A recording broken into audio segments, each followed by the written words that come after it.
Muy buenos días a todos y todas. Les agradecemos mucho su presencia aquí en esta charla que estamos inaugurando aquí en la Biblioteca Central, un primer ciclo de conferencias sobre intérpretes del Perú. Es para nosotros como Biblioteca Central una oportunidad especial que queremos, digamos, abrir dentro de las actividades que venimos realizando, un espacio permanente de reflexión y de discusión sobre distintos temas de la cultura y la historia contemporánea. Como Biblioteca Central nos hemos propuesto también abrir este espacio de manera permanente. Este primer ciclo se titula Intérpretes del Perú. También vamos a hacer otro ciclo de conferencias sobre para qué leer a distintos autores y autoras del pensamiento social y humanístico contemporáneo, que se va a implementar a partir del próximo mes de julio, y un tercer ciclo de conferencias también sobre para qué sirven, que es una pregunta abierta y provocadora, para qué sirven ciertas disciplinas humanísticas y sociales que se imparte aquí en la universidad, ¿no? Para nosotros también como Biblioteca Central es importante que este recinto de la biblioteca no solo sea un espacio permanente de brindar servicios bibliográficos a los lectores y lectoras, sino también que la Biblioteca Central sirva como un espacio de difusión y de reflexión crítica sobre las ideas, de los pensamientos y las reflexiones sobre el mundo moderno y el mundo contemporáneo.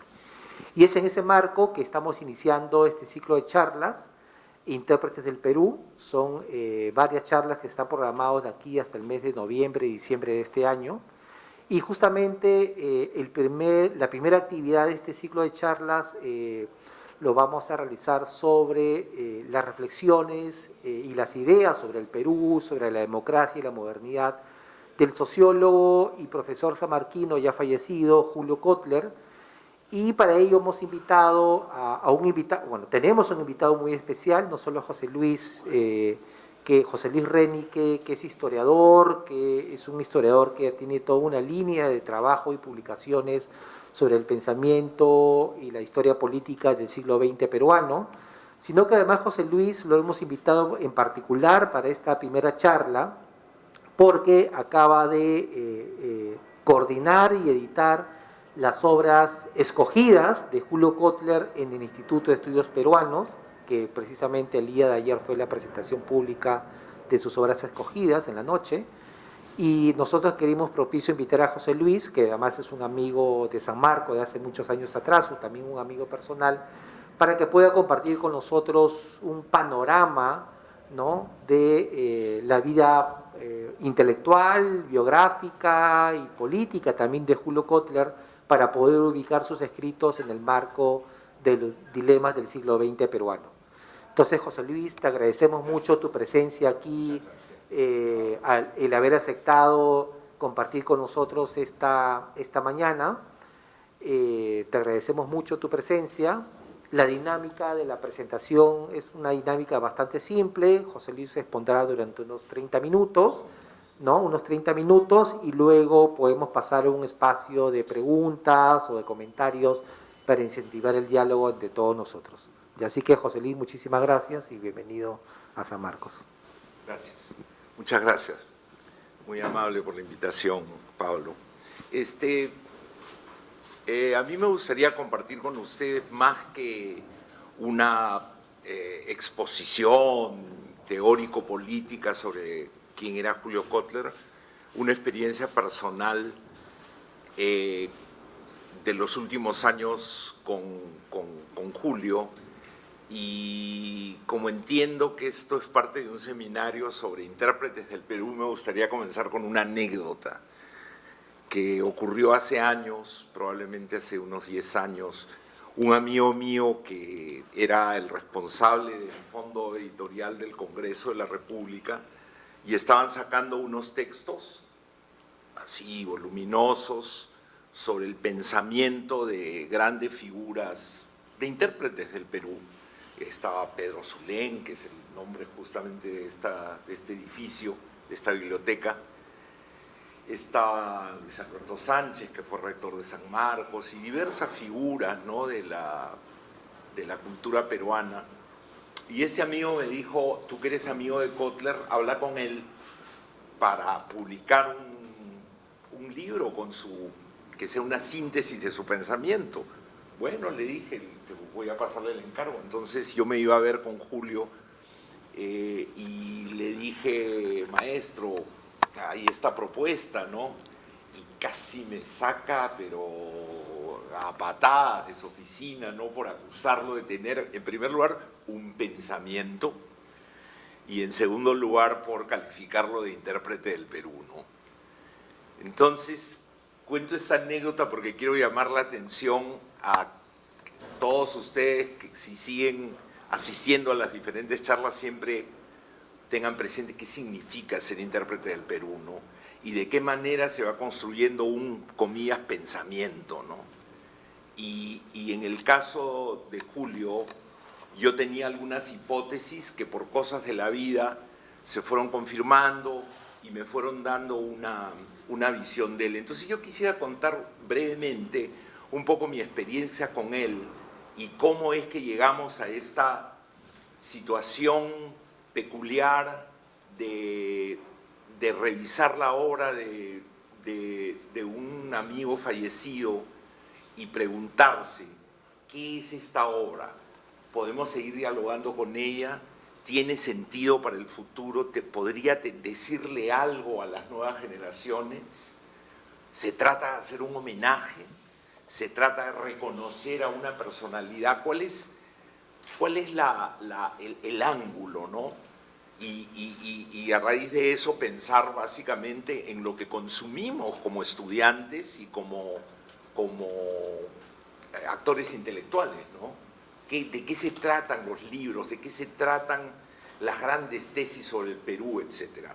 Y mi relato comienza con un periodo de la vida de Kotler que se encamina hacia la publicación de su libro más conocido, de su libro más leído, más reeditado, que se llama Clases, Estado y Nación. Y me gustaría comenzar con algunas premisas que las encontré en un PowerPoint que yo organicé para un seminario por los 40 años de Clases, Estado y Nación, ¿no?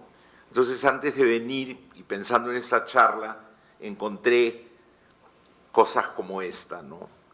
Por ejemplo, pensaba en Jean-Paul Sartre, pensaba en los años que Kotler había estado en Francia, y me gustó, si ustedes pueden leer esta cita, el énfasis en cómo los individuos, a través de nuestra existencia, hacemos nuestra propia vida, ¿no? El sentido de elección y cómo, en perspectiva, nosotros aquí en San Marcos, en el año 2022, miramos una obra que fue el producto de pulsiones personales, de percepciones, de sensibilidad muy difícil de reconstruir, una sensibilidad muy difícil de reconstruir, cómo la miramos como una interpretación del Perú. Y hay que preguntarse constantemente si es que nosotros estamos buscando intérpretes del Perú o hay intérpretes del Perú, ¿no? Como si fuera un anaquel de la biblioteca que dice intérpretes del Perú y tú vas y sacas un libro y dices ya entendí al intérprete 1 y pasas al 2, al 3, al 4. Y la otra cita que encontré, por favor, es esta cita de Foucault, ¿no? Los sistemas del pensamiento y conocimiento están regidos por factores que operan más allá de las reglas lógicas y gramaticales a nivel de la conciencia de los individuos. Me pareció una cita que yo la coloqué en mi PowerPoint de aquel año 2018, porque siempre tuve la sensación de que Kotler tenía algo más, tenía una médula personal que no estaba a la vista, que no llegaba a alcanzarla, y mi experiencia y mi posición con respecto a la vida intelectual, a la producción intelectual, era que para entenderla de manera cabal, tú no solamente te podías fijar en los textos, es decir, no solamente hacer análisis de textos, sino que tenías que entender a la persona, ¿no? Y creo que estas dos citas me ayudaban a transmitir la idea de la voluntad, de que cuando analizamos a un personaje no es solamente un tema de conocer su obra, sino es un tema de ver, de relacionar la obra con la historia del individuo, ¿no? Y eso era particularmente difícil en el caso de Julio, porque Julio era un hombre muy privado, que se rehusaba a ser el centro de atención y que por lo tanto nunca hablaba de su vida. En aquella oportunidad ocurrió que me dijo que lo fuera a visitar a pesar de que ya estaba bastante enfermo, y creo que para ambos era perceptible que era muy probablemente la última conversación que íbamos a tener. Y en una relación muy enriquecedora que comenzó cuando yo recién salía de la universidad y entré al Instituto de Estudios Peruanos como asistente, primero de José Matos Mar y después de Julio, en un proyecto de sistemas políticos comparativos en el área andina. Y esta relación se prolongó a través de los años y nos hicimos amigos. Entonces, de ser el doctor Kotler pasó a ser Julio y terminó siendo para mí una figura de una influencia muy grande y una guía personal de una enorme intensidad, ¿no? Entonces, esas eran mis premisas al momento en que Kotler pasó a mejor vida, y yo me quedé con esa imagen y con todas esas curiosidades de Julio. Y una nota importante, en esta conversación de la cual tomó una foto su hija, la que ven ahí, ¿no? Sí. Yo le pregunté cosas que nunca le había preguntado sobre su vida, y él me las respondió. Y en realidad, en el marco de nuestra relación, nunca le había hecho una entrevista, y algo me hizo sentir que tenía que grabar lo que me estaba diciendo. Y le pedí permiso, le dije: maestro, me disculpas, pero puedo grabar lo que me estás diciendo, porque me estaba contando aspectos de su vida francamente desconocidos para mí y para mucha gente. Entonces, pasamos a la siguiente sección. Cosas sobre su formación, por ejemplo.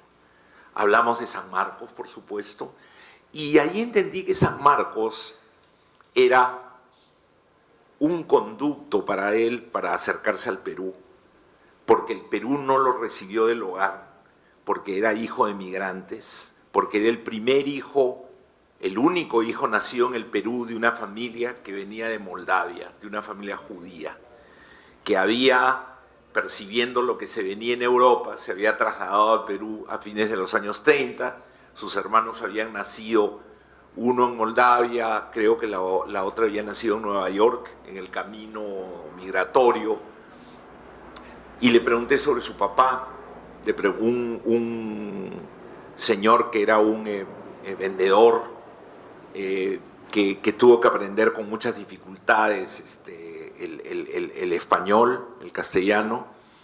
Me habló de su madrastra, su madre había muerto cuando él era muy niño, y me habló de su experiencia con el judaísmo y con el sionismo, y yo me quedé perplejo, ¿no? Y sentí que había que releerlo, ¿no? Releer su obra para entender que recién en ese momento podía entender algunos aspectos de su vida, ¿no?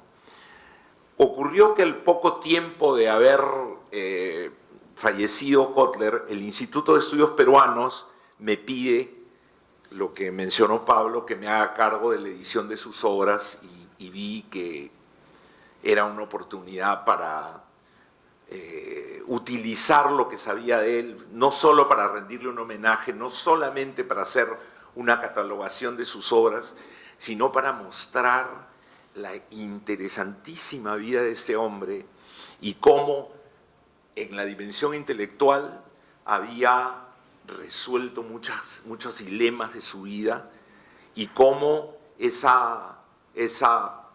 sello personal estaba en la manera que había visto el país, para bien o para mal, luces y sombras, ¿no? Y presté atención, por ejemplo, esto era San Marcos, ¿no? Perdón, me atrasé un poco en San Marcos fue un conducto para ir al Perú, ¿no? O sea, esta familia no tenía vínculos con el Perú. ¿Y qué le ofrecía a San Marcos? Un programa de etnología, ¿no? Donde se podía hacer trabajo de campo, se podía ir como él se fue efectivamente a Huarochirí, empezar a conocer la Sierra del Perú, ¿no? El pensamiento de Luis Valcárcel era el que conducía ese proceso y Julio se embarcó en esta aventura sanmarquina, ¿no? Y como parte de la aventura sanmarquina, Julio se radicalizó y terminó siendo deportado, primero a Arequipa y después a Huancayo. Es una deportación interna que existía por aquella época. Estuvo en la lucha contra la dictadura odriguista, estuvo cerca del grupo Cahuide, que era un grupo promocionado por el Partido Comunista Peruano en San Marcos, pero el aspecto de su formación era un enorme desafío para él porque no compartía el indigenismo, más bien en la formación mental de Julio había una enorme desconfianza por las culturas campesinas, por la vida rural, producto de los relatos de una mezcla de lecturas infantiles muy precoces de literatura rusa y del hecho de que su madrastra era una amante de la literatura rusa y casi como los cuentos que nos cuentan de niños para dormir, le había contado estos cuentos rurales con elementos de cierta barbarie rural que le habían sembrado la idea de que las culturas campesinas no eran confiables del todo.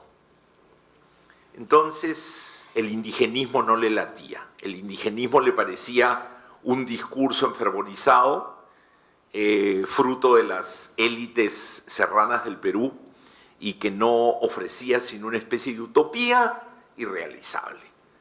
Julio termina en Arequipa y en Arequipa ve la gran movilización rural de 1950, se vincula a ella, termina participando y siguiente, por favor. Pero en realidad algo ocurrió en su vida sanmarquina que iba a cambiar su futuro y es que por un acuerdo con la UNESCO llegó a San Marcos un profesor francés cuyo nombre era François Bourricot, que era un especialista en Parsons. Y en el contexto de la inclinación hacia el marxismo, a Kotler lo cautivó Parsons. ¿Y por qué lo cautivó?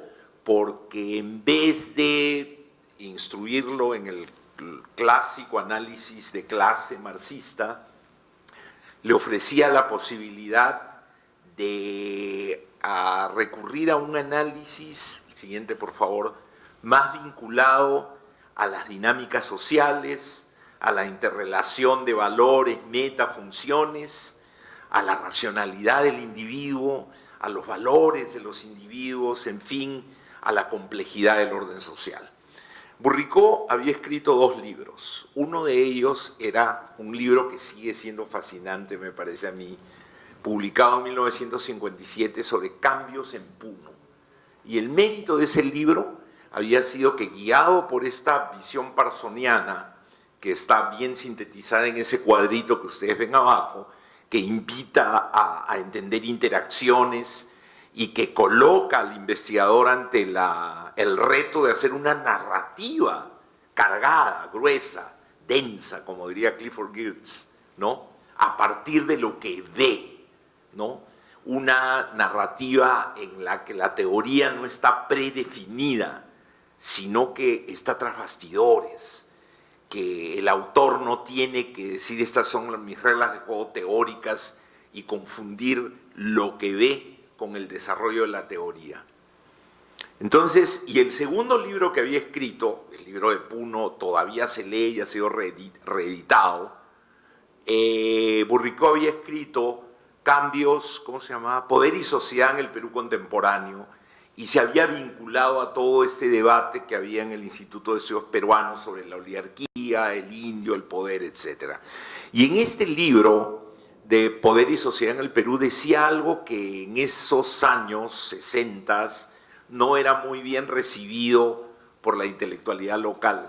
Él decía que había un juego político en el Perú tan intrincado, tan complejo, y que era muy difícil de definir con una mirada de clases, y que los recursos que vivir en ese juego político en un país generado por un país tan complejo garantizaban una cierta durabilidad del sistema, a pesar de que la oligarquía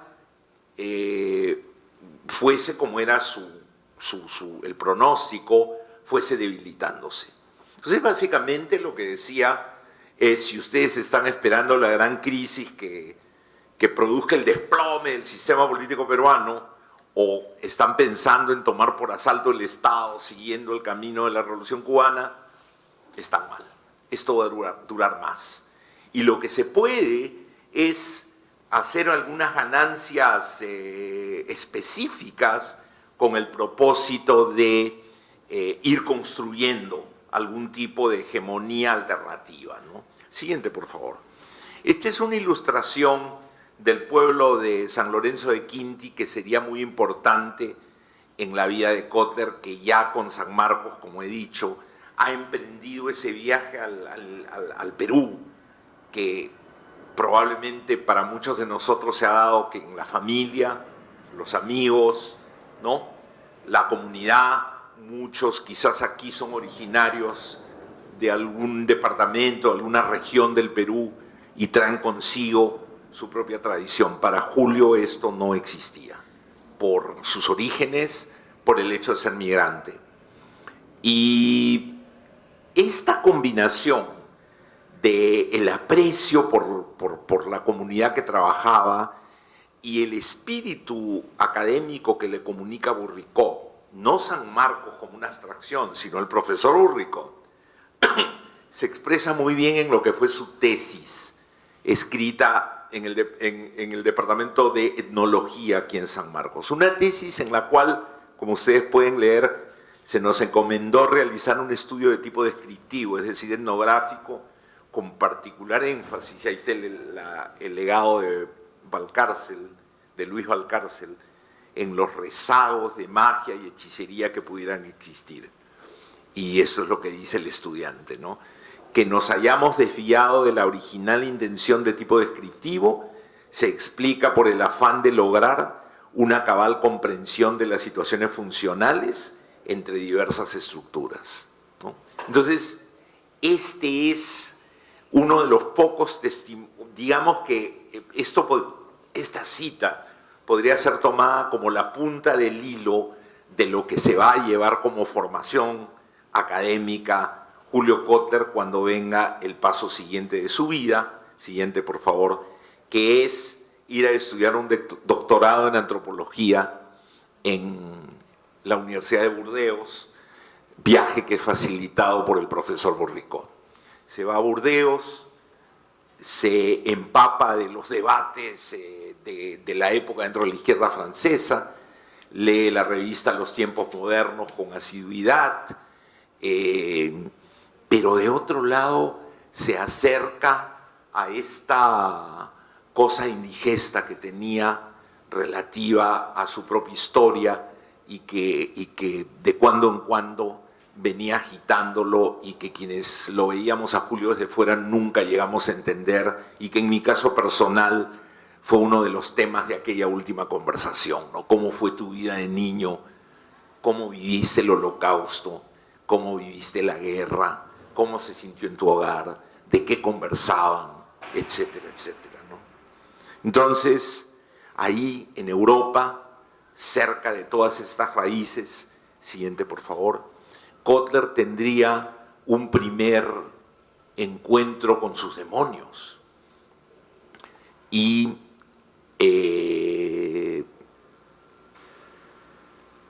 Bourricot lo persiguió, no podía escribir, no podía culminar su trabajo académico, y Bourricot le sugirió que como una manera de procesar esos dilemas que tenía dentro, hiciera un trabajo sobre la adaptación de migrantes españoles en Francia.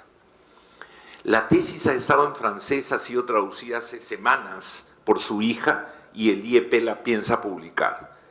Y es un trabajo que, como su hija me dijo, yo al principio no estaba muy convencida del enfoque que le estabas dando a las obras escogidas, pero ahora he entendido por qué lo hacías. Y lo hacía básicamente porque yo también soy migrante. Y yo soy padre de una chica que nació en Nueva York y que quiere ser peruana. Y tenía la madurez y la cercanía suficiente para entender lo que está sintetizado en esa pequeña ventanita que abrió en una entrevista a Antonio Zapata, Julio Kotler, ¿no? Cuando dice: Bourricot me empujó a realizar una tesis doctoral sobre la comunidad española emigrada en Francia. Estudié a la segunda generación y pude observar varios elementos que habían estado presentes en mi vida.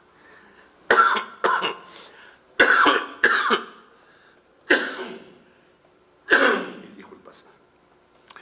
Puesto que yo era también hijo de inmigrantes que no hablaban el mismo idioma del país, que los había recibido, tuve un sentimiento de identificación con mi tema. Y ahí es esto lo que yo buscaba, ¿no? ¿Cuáles eran esas problemáticas existenciales, guiado por los textos de Sartre sobre el existencialismo y con el aliento de Foucault en la arqueología del conocimiento? Yo quería buscar cuál era ese trasfondo personal del cual él nunca hablaba, ¿no? Entonces, siguiente, por favor, mi tercera parte. Eventualmente, Julio retorna al Perú y con dos paradas. Con una parada, no, todavía no. Y con dos paradas. Una parada en Venezuela, que le sirve para ver el espectáculo de una socialdemocracia en el poder con, ¿cómo se llamaba? Ya no me acuerdo el presidente, ahorita Betancourt, creo, Rómulo Betancourt, y que era un intento de construir democracia, y con una crítica intelectual muy fuerte, con un movimiento guerrillero muy fuerte. Y después un viaje, él trabajó un año, no, más de unos 2 años en Venezuela, y después se fue al Massachusetts Institute of Technology en Boston a trabajar como profesor por un año, y en este recorrido, a la base funcionalista que había aprendido y que había desarrollado en Burdeos, le sumó toda la bibliografía de moda que comenzaba a entrar de moda sobre la dependencia y el desarrollo en Latinoamérica. Es decir, se metió en el debate intelectual latinoamericano. Pero yo de eso no voy a hablar, porque me interesa más seguir esta línea de mi experiencia personal con Julio. Vuelve al Perú, y el Perú, en los años que él había estado fuera, casi 10 años, había cambiado mucho. Había habido un primer golpe militar, se había producido el movimiento de la Convención, se había producido un intento también de retorno a la democracia, con la elección de Belaúnde, y un gran amigo suyo de San Marcos había fallecido en la guerrilla, Guillermo Lobatón. Él lo apreciaba mucho, había tenido conversaciones muy profundas con él, y Kotler lamentaba que se hubiese ido a la guerrilla, que era no solo Lobatón, sino otros más, en lo que él veía como una situación, una especie de entrega difícil de entender para él.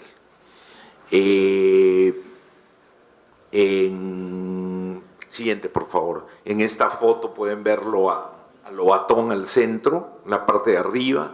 Otra referencia es el debate que había habido en el Instituto de Estudios Peruanos en torno a todas las sangres de Arguedas, donde si ustedes conocen ese texto y si no lo conocen, hagan un esfuerzo por conocerlo, donde en 1965, para que se den una idea de lo difícil que era y lo complicado este viaje al Perú al que he hecho referencia, una serie de intelectuales, todos ellos muy respetables y muy enterados, entre ellos Sebastián Salazar Bondi, cuya foto estaba acá cuando entré, discutían si lo que decía Arguedas era fantasía pura o era el reflejo de la realidad. Básicamente discutían si había indios en el Perú. 1965.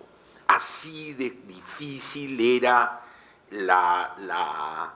el desarrollo de una ciencia social que nos diera una imagen real del país, más allá de la capital sobre todo.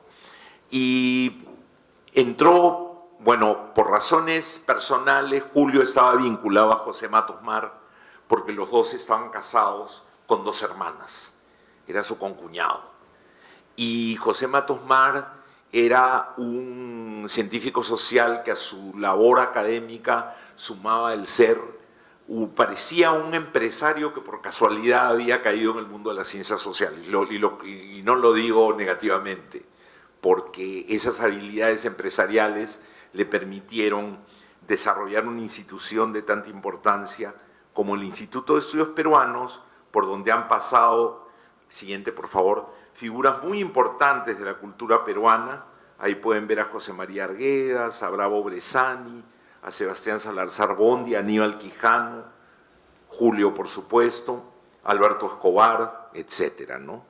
Y para dar una referencia un poco del ambiente al que vuelve Julio, siguiente, por favor, se puede pensar 1968, publicación del número 1 de la colección Perú Problema, que alcanzaría, no sé, 30 y tantos volúmenes o algo así, creo que todavía sigue publicándose, ¿no?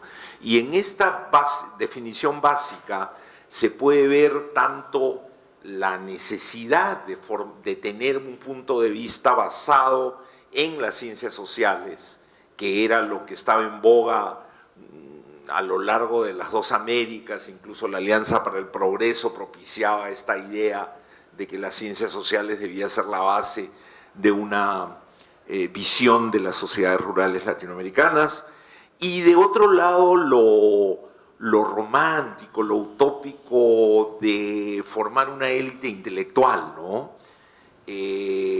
Esta élite intelectual ya había fracasado políticamente, habían formado un partido, el Partido Social Progresista, que les había ido pésimo en las elecciones del 62 y 63.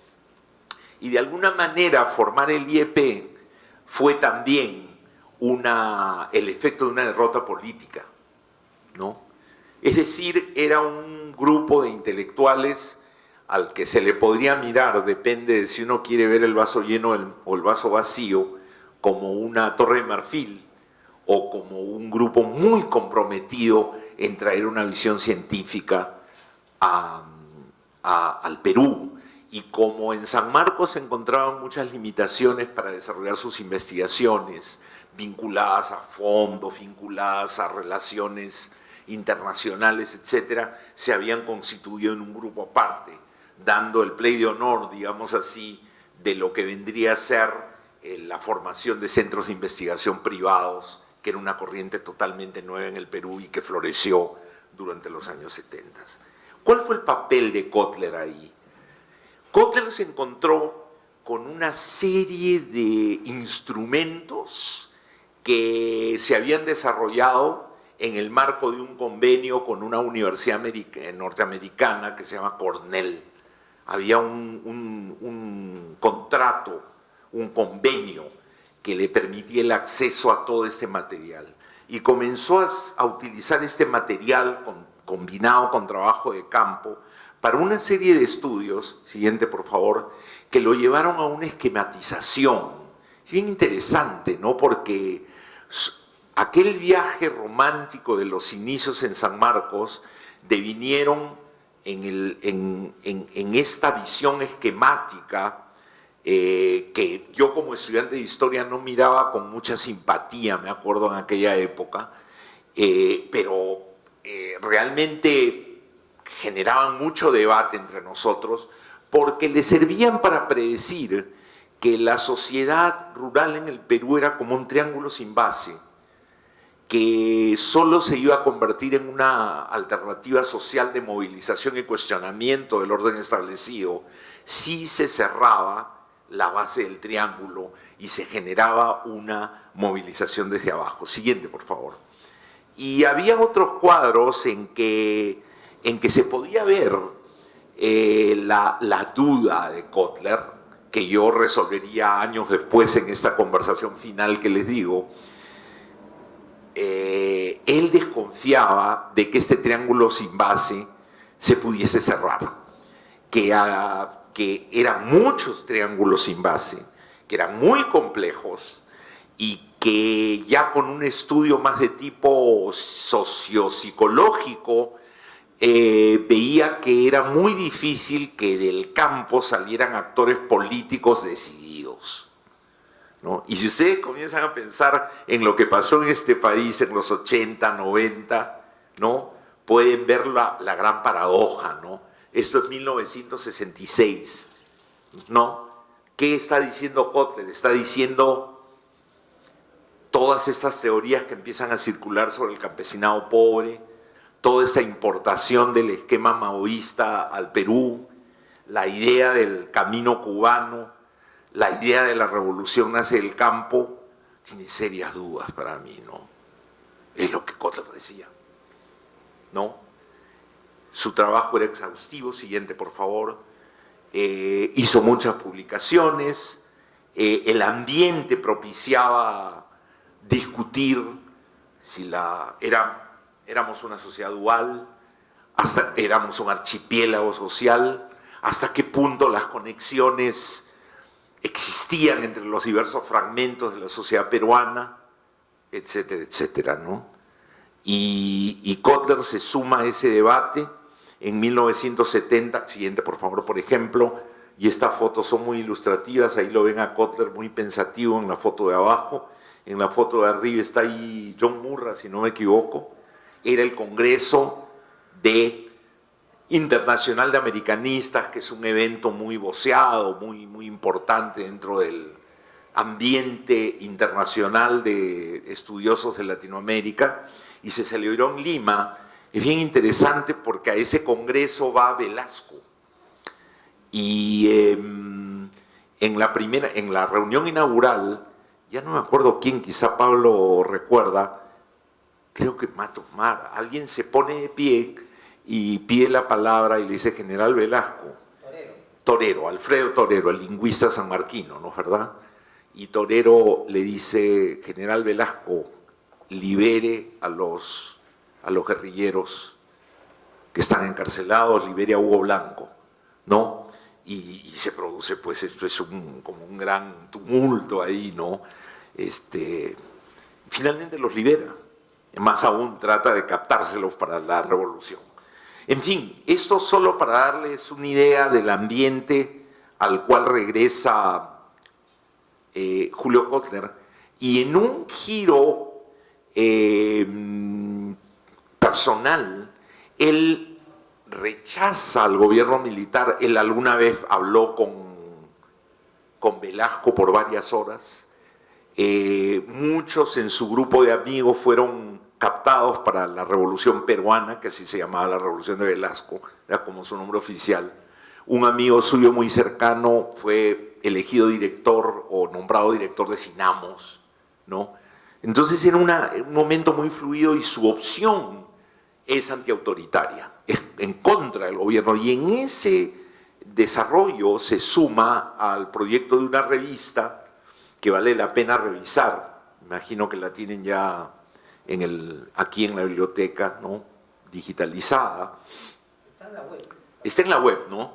Que se llama Sociedad y Política, en donde está Aníbal Quijano, que era el líder en realidad, está Guillermo Rochabrún y otros, creo que Rodrigo Montoya también, y son los que hacen la oposición a la teoría del no partido, y Kotler básicamente dice, esto no es ninguna revolución, esto es populismo militar, esto es autoritarismo, ¿no? Y, siguiente por favor, se produce un debate, ¿no? Quien quiera saber más de la otra mirada, del otro lado de ese debate, podría ver Testimonio de Lucha de Carlos Delgado, que era el director de Cinamos, y que es el que asume el debate con Julio Kotler y Sociedad y Política, donde los acusa de ultras, ¿no? Son ultras que no entienden el nacionalismo revolucionario, básicamente, y que no entienden la idea de volarnos esta falsa democracia y crear una sociedad de participación plena, ¿no? Era la época, ustedes lo conocen, reforma agraria, toma de diarios, comunidad industrial, etc. Siguiente, por favor. Esa oposición a Julio le cuesta el exilio. Es deportado en 1974, 74, sí, o 73, no recuerdo bien, y termina en México. Y es ese periodo de su vida, y es otra de las cosas que hablamos en aquella última entrevista, le causa una conmoción personal muy grande. Una conmoción no solamente de carácter psicológico o vivencial, sino una conmoción que remueve algunos de esos traumas de niñez que tenía con todo el tema de la familia deportada, de la familia que huía, de la familia que había vivido el Holocausto a la distancia, de la familia que había sido víctima del Holocausto, aunque indirectamente, ¿no? Que él mantenía con un celo total, ¿no? Yo he hablado con miembros de su familia y ellos me cuentan que nunca hablaba del tema, ¿no? Entonces, siguiente por favor, Julio termina en México y dice esto en la entrevista con Antonio Zapata: ahí cobré las fuerzas que me llevaron a escribir Clases, Estado y Nación en el Perú, que debía ser el primer capítulo de un estudio del proceso histórico que llevó al gobierno militar. Para aquel entonces ya había terminado mi juventud, tenía 46 años de edad. O sea, ¿qué es lo que le pasa a Julio? Yo no pretendo haber desentrañado toda la historia, en absoluto, pero lo que sí puedo decir con cierta firmeza es que, de un lado, la visión de México, como la peculiaridad de México como un sistema de partido único, con un Estado muy bien elaborado como salida de la Revolución Mexicana, como resultado de la Revolución Mexicana, que siguiente por favor, que las características del país y del sistema político le permitieron visualizar que era un Estado y que el reto para él era rastrear qué había sido el Estado en la historia del Perú, ¿no? Pero de otro lado, el exilio le causa una crisis personal y escribe un libro que, según dice él en la introducción del libro, era un libro que lo había hecho para dejar de ser forastero en su propio país, ¿no? ¿Y qué era dejar de ser forastero en su propio país? Era luchar contra una alternativa autoritaria en el Perú. Eso era para él ser leal y llegar a tener esa comunión, ese encuentro con el Perú, ¿no?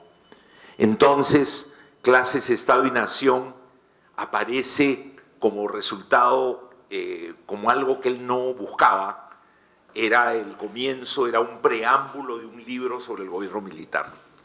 Entonces él empezó a escribir este ensayo que daba una especie de antecedente para comprender el sentido de las reformas velasquistas, y terminó escribiendo un libro en que hablaba de las continuidades, en que decía que durante los 500 años previos a la reforma militar había una continuidad, y usaba un aparato conceptual que, a pesar del nombre del libro, complementaba los vacíos del marxismo, diría yo, con algunos conceptos intermedios que permitían mirar algunos temas de la constitución de la sociedad peruana, como el clientelaje, como el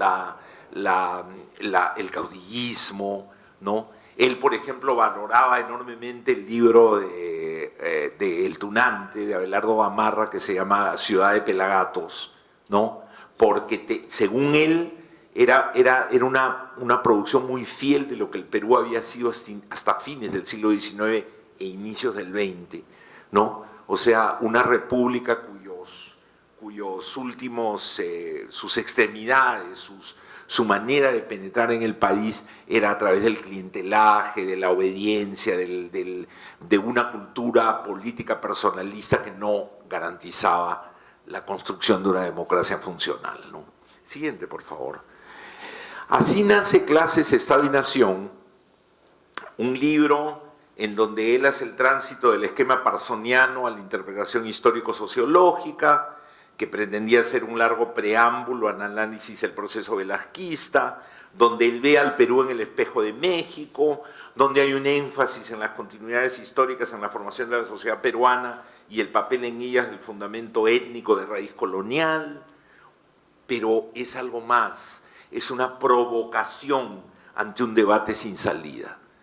Es básicamente decir, ustedes que tanto hablan del desarrollo si no entienden un elemento fundamental que él veía porque venía de fuera, porque él había a los 46 años forjado una visión del mundo, una visión del país, donde había dos elementos fundamentales. Uno, poder mirar el Perú de una manera desprejuiciada, y dos, poder mirar el Perú desde fuera. Esa combinación de cosmopolitismo y afán de encontrar el Perú real, crudo, profundo, lo habían llevado hasta el punto en que estaba y hasta la producción de Clases, Estado y Nación, ¿no? Clases, Estado y Nación sería su obra culminante, y todo lo que haría después sería, a partir de ahí, una apuesta por entender el Perú ya no solamente como académico, sino como voz pública. Y Kotter, siguiente por favor, se haría famoso, se haría conocido por las entrevistas que da, que aquí solo presento un par de titulares, ¿no? Él pasa varios años declarando para la prensa y se convierte en una especie de conciencia del Perú, ¿no? ¿Por qué? Porque sobre la base de la acumulación que he descrito hasta ahora y sobre la base de esa cosa que yo todavía no identificaba, pero que lo hacía ser profundamente antiautoritario, había montado su propia manera de ver el mundo y que la había trasladado al Perú. Siguiente, por favor. Esta es la parte final de mi presentación, una especie de epílogo. Al momento de ventilar estas curiosidades, como relataba al principio, yo no sabía que en algún momento me iban a encargar editar las obras escogidas de Kotter. Después, sin saberlo también, había tenido esa conversación final de octubre del 19 en que le pregunté por qué había roto con la comunidad judía, a dónde había quedado su compromiso con el sionismo, y él me reveló muchas cosas que yo no conocía y que, siguiente por favor, me obligarían a expandir mi ángulo de mira a toda una literatura que es accesible para todos ustedes y que tiene una riqueza muy especial, que es el tema del intelectual judío no judío, como lo diría Isaac Teuster. Quiere decir el intelectual de raíces judías que no se compró o que tuvo una experiencia con el sionismo, como Julio, y descubrió su mala entraña, sus raíces fascistas, que las vemos expresadas hoy en día en la ocupación de Gaza, en la manera en que el Estado de Israel opera, etcétera, etcétera. A todo eso Julio le había dado un portazo, y solo en esa, adelante por favor, en aquella conversación de octubre del 19 me atreví a preguntarle y él se atrevió a contestarme. y me relató paso por paso cómo había sido su intento de militar en el sionismo y lo que pasó con esa experiencia. Todo esto lo pongo en blanco y negro en la introducción del primer volumen del libro. La siguiente, por favor. Esta es la literatura a la que me refería. Es decir, yo quería encontrar la etiología de este pensamiento. Quería entender a Kotler. Y a través de entender a Kotler me abrí un campo y que en conversación con Pablo también abrí todo un campo de reflexión sobre la manera en que operan y se desarrollan las ideas, ¿no? Cómo funcionan los intelectuales y por qué es tan importante poner al intelectual en perspectiva, ¿no? Entonces, finalmente yo había llegado en esa conversación combinada con esta reflexión alentada por estos autores a lo que yo estaba buscando, ¿no? Siguiente, por favor. Recibí el encargo del IEP de armar las obras escogidas y cuando estaba comenzando el proceso, uno de los hijos de Julio, que se llama Andrés, me alcanzó un texto que había encontrado entre los papeles de su papá. Y era un texto escrito cuando Julio tenía 13 años en el colegio. Y la fecha era 1947.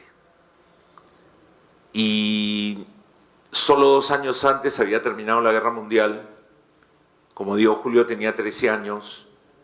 Y en esa última conversación me relató, me dio indicios del enorme sufrimiento que había significado para la familia vivir la guerra a la distancia, de cómo se sentaban frente a la radio de onda corta y escuchaban las transmisiones en francés, en alemán, en ruso, que era la lengua que hablaban su papá y su madrastra, y le comunicaban a él la desesperanza de reencontrar a su familia, que fue exactamente lo que ocurrió, ¿no?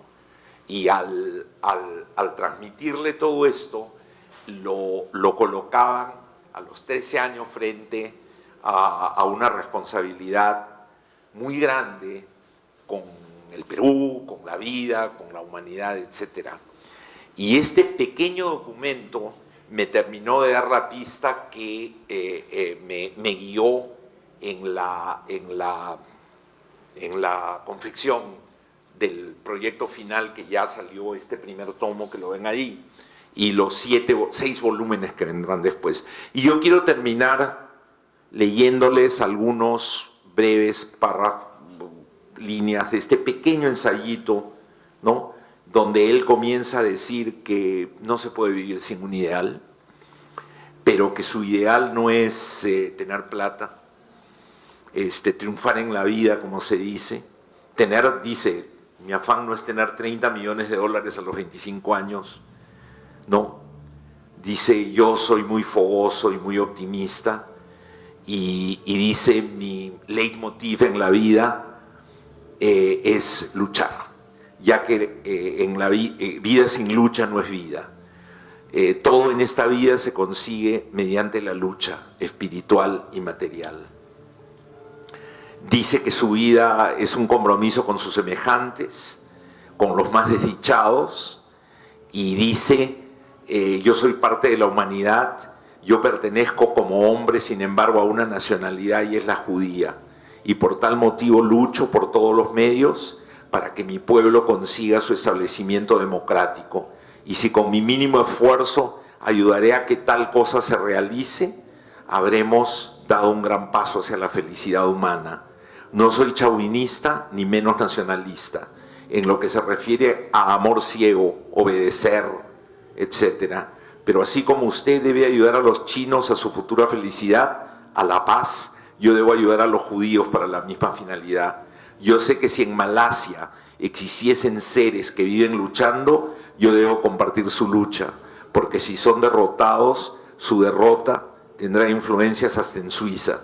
Todos somos uno solo, pero con extremidades, costillas, músculos, huesos. Y debo ayudarlos no por miedo a las influencias, sino porque mientras existe un esclavo en el mundo, en la tierra, perdón, yo no seré libre. Esto escribió un niño de 13 años, que a los 13 años había procesado la peor tristeza que puede haber para una familia, saber que no se va a reencontrar con la familia que ha dejado atrás, ¿no? Y había desarrollado un sentido antiautoritario de una fuerza enorme. Y cuando yo leo, no voy a seguir leyendo este texto, algunas cosas que recuerdo, por ejemplo, para citar en esta oportunidad, permítanme, no, creo que no lo incluí aquí. Hay un momento en que César Hildebrand en 1979 le pregunta si él cree que la política es el arte de lo posible, y él dice: no, a mí me parece que eso es muy cínico. Para mí la política es el arte de lo necesario, de hacer lo necesario, ¿no? Y con ese principio, con esos principios, y siguiendo la siguiente por favor, y siguiendo ese derrotero. Acá está la cita bendita, lo que pasa es que estoy viendo otra cosa, esa era la cita, ¿no?, de la entrevista con César Hildebrand, ¿no? Entonces, cuando yo miro, no, todavía no, deja la cita por favor. Cuando yo miro, ¿qué tenemos aquí? Humanismo, antiautoritarismo, ¿no? Una capacidad para plantear que el problema del Perú es el clientelaje, los fundamentos étnicos que todavía funcionan más allá de las instituciones, no sé si les suena familiar. Es la naturaleza de la crisis de hoy. La crítica al régimen político está llena de elementos de este tipo, los chotanos por aquí, ¿no? El Estado que no funciona por allá, la división Estado-sociedad, todos esos elementos están en la obra de Kotler, ¿no? Pero sobre todo está este profundo humanismo, un humanismo que provenía de haber resuelto en términos psicológicos, pienso yo, una situación sumamente traumática, que no dejó de aparecer en México, por ejemplo, en el exilio, y probablemente en otras oportunidades, que no dejó de colocar a Julio en una situación muy complicada en términos personales, de las cuales nunca habló hasta esa última entrevista que tuve con él, en que le pregunté directamente, y que fue el motor de su obra. Por eso, por ejemplo, él me confesaba en el 2015 que nunca había podido abrir clases Estado y Nación, y que el IEP le demandaba que escribiera un nuevo prólogo, y tanto era su fastidio de lo que había escrito, porque él decía que ese libro era una provocación, donde no había desarrollado teóricamente ciertos elementos, que le había salido de los forros el libro, que yo le propuse hacerle un resumen del libro para que por lo menos tenga las ideas, para que refresque las ideas. Y lo hice, y le mandé el resumen, y me lo agradeció mucho. Ese era Julio Kotler, y esa es la naturaleza de los intérpretes del Perú.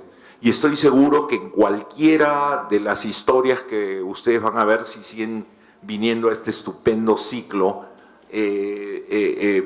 está presente, ¿no? Y debería ser, o esta charla, creo yo, una invitación a pensar en los intelectuales, mucho más allá de su obra, a pensar en ellos como seres humanos. Muchas gracias.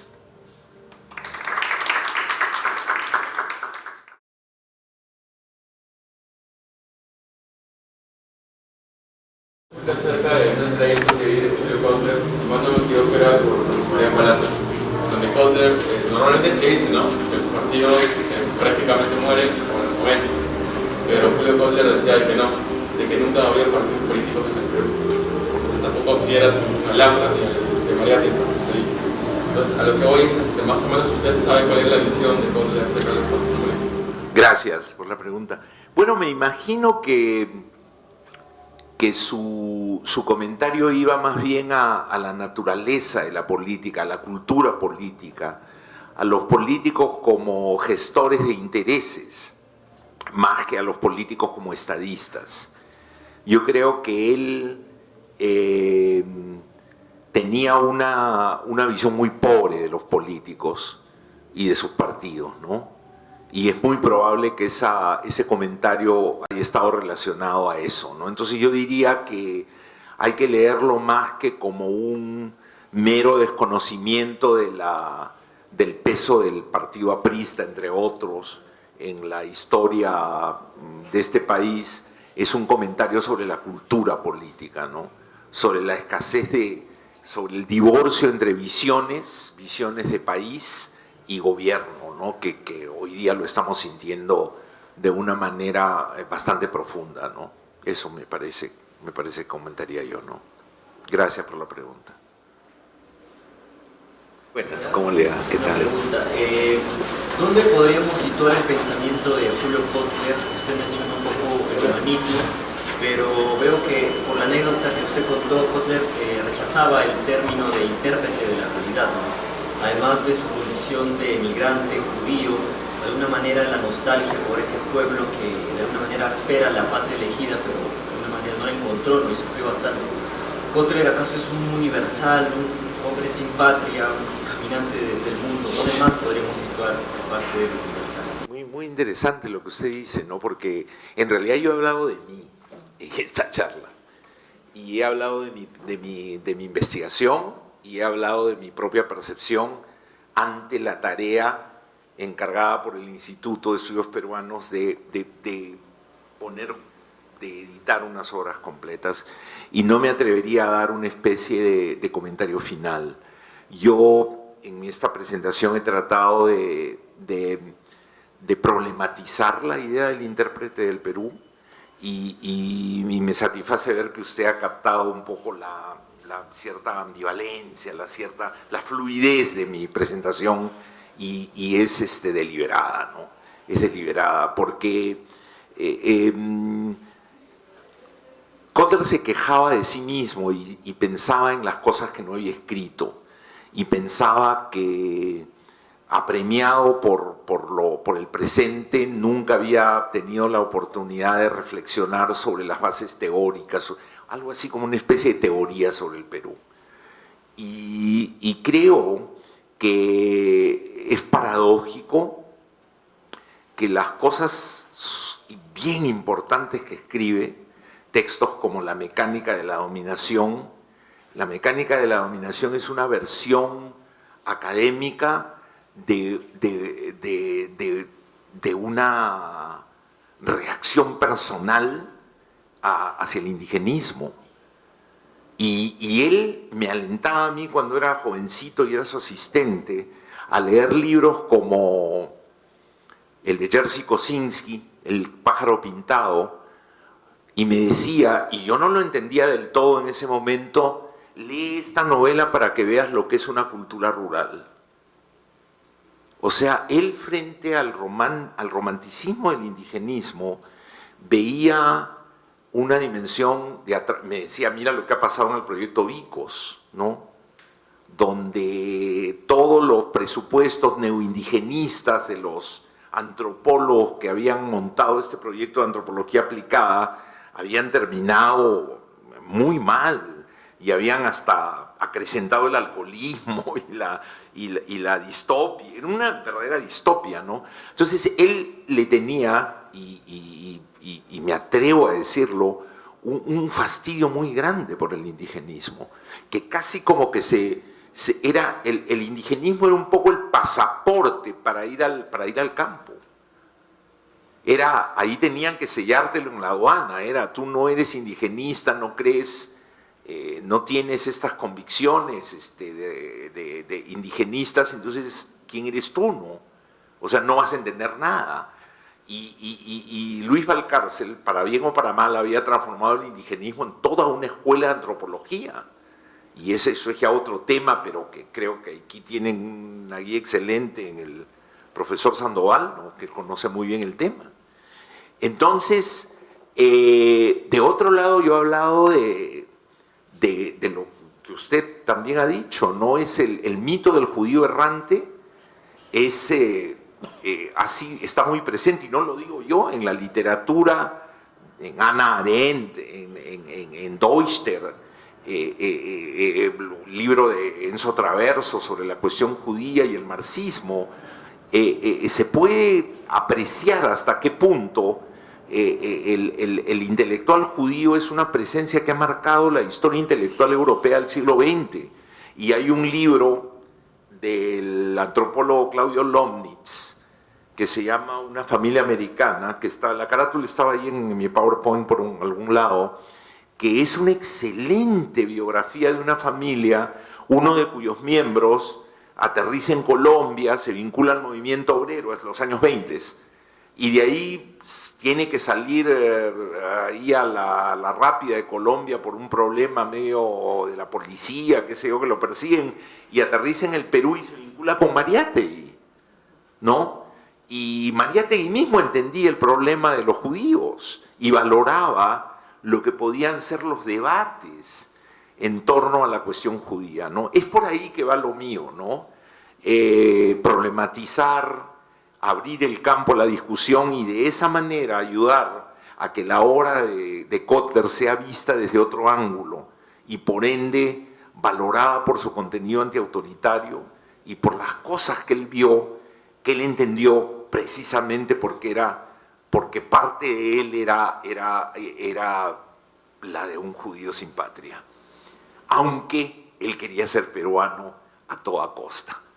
Ese era su deseo, ¿no?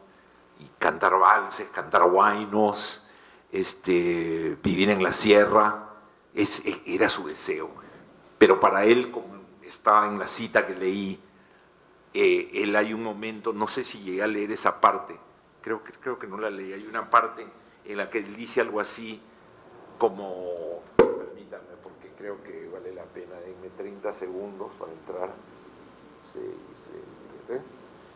Hay un momento en que dice, acá está, en que dice,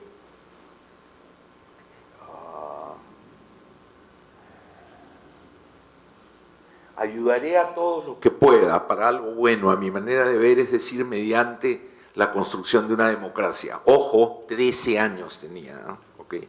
Lo que necesitaré será mayores sacrificios que una persona que por generaciones atrás ha vivido en el Perú. Sé que por ser judío lucharé, ahí hay una parte que no se leía bien, y dice, para otros será imposible, para vencer algo que para otros sí es posible derribar. Tal vez yo con mi fe y mi esperanza logre derrotar los obstáculos, y si no lo logro, estoy seguro que volveré otra vez con más fe y más fe hasta el triunfo, y no me quedaré conforme con la derrota. Si he de fracasar, volveré otra vez con nuevas energías psíquicas y físicas, y he de vencer, y conmigo muchos millones más de seres humanos. Y en ese día que yo pueda decir que he puesto un ladrillo y un poco de arena para la construcción de la felicidad del mundo, sabré que he comenzado a realizar mi ideal. Entonces, al intelectual judío se le vio mucho como el apátrida, amargado, apóstata, pero hay que repensar ese tema, ¿no? Por todos los revolucionarios que procedían del judaísmo, ¿no? Y también por, en este caso, un intelectual que vincula al Perú de una manera humana, personal, a la discusión del debate judío que no se había visto y que a mí me ha tocado ponerla en blanco y negro ante el reto de escribir sus obras escogidas, ¿no? Y creo que de esta manera nos enchufamos al debate de la cuestión judía, ¿no? Que también está presente en la manera en que se ha discutido la formación de la nación peruana, ¿no? Entonces sí, es adrede, es mi afán de mostrar muchas cosas que se quedaron ahí, como es la vida de los seres humanos, ¿no? Uno hace las cosas, por eso incluí la cita de Sartre, ¿no? A Sartre le dieron duro por el existencialismo y tuvo que escribir varias veces para explicar qué era lo que él decía, ¿no? Ahora probablemente no se le lee, ¿no? Y combinando a Sartre con Foucault, a mí se me ocurría que era la manera de revelar la vida de Kotler, ¿no? Hasta que se dio la oportunidad de hablar con él y preguntarle, ¿no? Y como ya estaba en una edad cercana y muy enfermo, habló. Y gracias a que habló, y después gracias a la revelación de este documento, gracias a uno de sus hijos que lo encontró de casualidad, además, una última notita, yo estudié en el mismo colegio que estudió Julio, que se llamaba Anglo-Peruano en la época que él estudió y se llamaba San Andrés cuando yo estudié. Y retrospectivamente, porque yo entré a transición en el año 57, yo podía entender cómo el colegio le había ayudado a procesar el tema de la guerra, porque había profesores escoceses, ingleses, muchos de ellos veteranos de la guerra. Y si eso lo sentí yo en el 57, él debe haberlo sentido más en el 46, 47, 48, cuando pasó por esas aulas. Entonces, ¿cuánto más sabría de esta historia de Julio, no? Pero el hombre no hablaba, nunca contó su historia. Y en fin, ahí quedamos. Sí. Gracias por contar tan orgánicamente su vida y la obra. Y una pregunta como para el presente. ¿Qué estaría hoy o qué podría estar hoy investigando Julio? A la luz de lo que estamos viviendo. Bueno, Julio estaba muy interesado en los empresarios. Él no se quedaba en la definición de clases sociales a la manera en la que se ha manejado bajo la influencia del marxismo. Él llamaba por teléfono, y esto por casualidad he tenido un par de testimonios recientemente de una persona que me dice que estaba en su oficina y la secretaria le dice, ve que contesta el teléfono y que le dice doctor no sé cuántos, y Julio Kotler, con una cara más o menos así de asombro, ¿no? Y que dijo, Julio Kotler, ¿para qué me llama Julio Kotler? Y él era dirigente de uno de los gremios empresariales, y Julio Kotler llegó, dijo, bueno, pues que venga, y básicamente conversó con él. Entonces Julio conversaba, era un gran conversador, de verdad. En el IEP había una tradición de que él bajaba a tomar café y la gente salía para conversar con él, ¿no?